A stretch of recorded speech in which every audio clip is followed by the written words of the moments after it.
Урматтуу коноктор, урматтуу Акылбек Үсөнбекович, жакшы сөздөр бүгүн көп айтылып атат. Чындыгында эгемендүүлүк алганда элибиз базар экономикасын бул базар экен деп түшүнүп алып, аябай базардашты келе азыр өндүрүш ачыла баштады, заводдор. Бул жакшы белги. Өндүрүш өнүккөндө гана өлкө өнүгөт.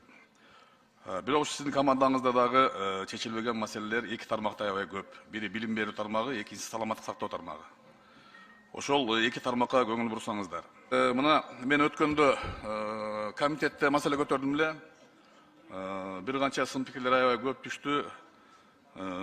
Биздин ушу медицина кызматкерлеринин, мен врачтардын деп айттым эле, чынында медицина кызматкерлеринин айлыгыны şu çıgaşa bölüğün karaganda kandaydır bir jol taap kötөрүшүбүз керек экен.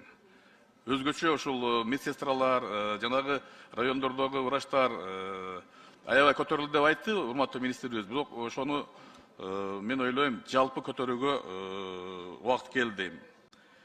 Эми дагы бир маселе бар бул жерде. Ушул президентибиз тапшырма берген бөлөк алмаштыруу менен боор алмаштырууну пландуу жолго коюу 25-жылы башталса да, муну дагы өзүңүз контролго алып, ушул иштер элдерде ишеним пайда болуп, өзүбүздө ушул боор алмаштыруу, бөлөк алмаштыруу пландуу болот деп мен да ишенип кетет элем. Рахмат.